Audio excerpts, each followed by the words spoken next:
Welcome to our Religion Studies 15 Who Has Culture project. When I say our, I'm referring to me, myself, Nick Lovett, as well as Coen, Molyneaux, and Nevan Little. The current year is 2020, and we are all in grade 10 at Bishop Carroll High School.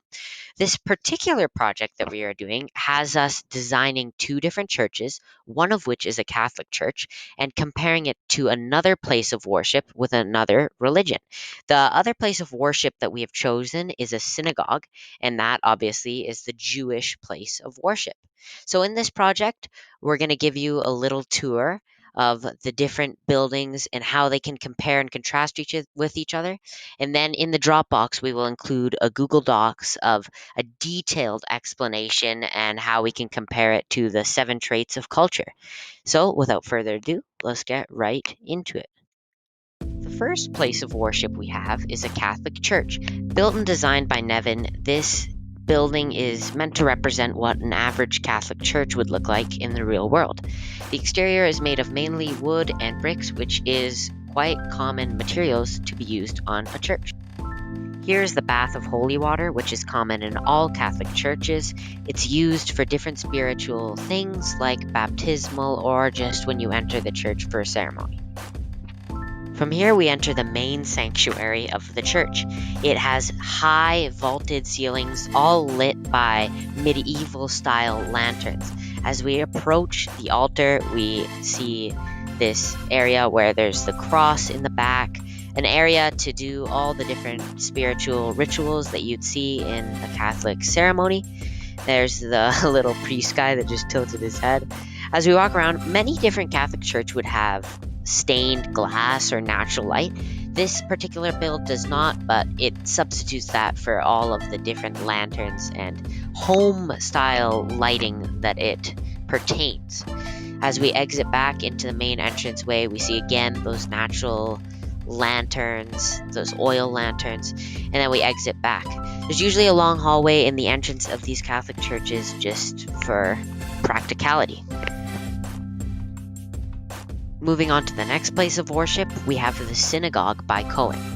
Over 5,000 individual blocks went into this build, as well as over 15 hours of individual work time. This amazingly massive synagogue building represents the true scale and majesty that you'd see in different synagogues around the world. As you can see, the front entrance area of the building is beautifully landscaped, and this isn't a trait that's only common in synagogues. You'd see this also in Catholic churches around the world, and it's a sense of beauty and the fact that every church and place of worship is well kept. As we approach the main entrance of the synagogue and actually open the door, you are truly taken away by the size and scale and majesty of this place of worship. As we come around to the altar/main area, we can see where the rabbi or anyone that would be doing the service would perform that service. As we come up these stairs, we get to one of the 2 balconies. This is common in many different buildings and places of worship, and it just allows for more seating and a raised view over the main area. As we take a flight around the synagogue, I want you to pay attention to the fact that there are many different books around the synagogue. Now, this is because synagogues are also places of study. As well as doing the services and worshiping and regular things that you'd see in somewhere like a Catholic church, these synagogues are also loaded with different books and literature to help people learn about the specific Jewish culture.